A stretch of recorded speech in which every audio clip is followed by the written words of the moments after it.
दान और ज्ञान सुपात्र को देना चाहिए। भस्मासुर नाम का एक राक्षस था, तो उसने इतनी तपस्या की शंकर जी की कि लगातार तपस्या करने के बाद शंकर जी उस पर बहुत प्रसन्न हुए।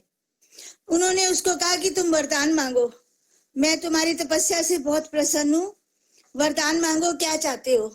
तो भस्मासुर ने कहा कि मुझे अमरत्व का वरदान दीजिए शंकर जी। उन्होंने कहा नहीं, ये तो नियम के विरुद्ध है, ये वरदान मैं तुम्हें कभी नहीं दे सकता, इसके अलावा जो तुम्हें चाहिए वो बताओ। फिर उसने तपस्या की और उसने कहा कि ठीक है, मुझे ये वरदान दीजिए कि मैं जिस पर हाथ रखूं वो भस्म हो जाए। शंकर जी ने कहा ठीक है।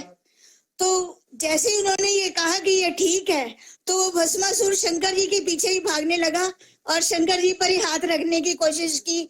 वो भागते भागते भागते भागते शंकर जी ने कहा मेरे पर ये हाथ रख देगा तो बहुत गड़बड़ हो जाएगी, मैं ही भस्म हो जाऊंगा। अब वो भागते भागते विष्णु जी के पास पहुंचे। जब विष्णु जी के पास उन्होंने बताया कि मैंने ऐसे वरदान दिया है भस्मासुर को, अब मैं उससे अपने आप को कैसे बचाऊं, तो विष्णु जी ने कहा कि कोई बात नहीं, आप चिंता मत करो, मैं आपको इस वरदान से बचा दूंगा। तो विष्णु जी ने क्या किया, एक मोहिनी का रूप धारण किया और मोहिनी का रूप धारण करके वो जो है विचरण करने लगे स्वर्ग में।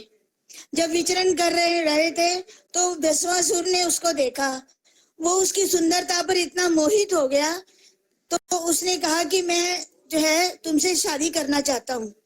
तो मोहिनी ने कहा कि मैं तो तुमसे शादी नहीं कर सकती। कहते क्यों? कहते तुम्हें तो नृत्य करना तो आता नहीं, तो मैं तुमसे शादी कैसे कर सकता हूँ। तो उसने कहा भस्मासुर ने कि आप मुझे नृत्य करना सिखा दीजिए।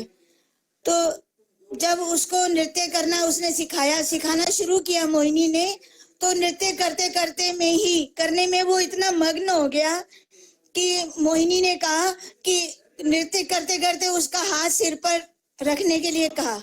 उसने गलती से, वो नृत्य की धुन में ही था और उसने अपना हाथ अपने सिर पर रख दिया और वो भस्म हो गया।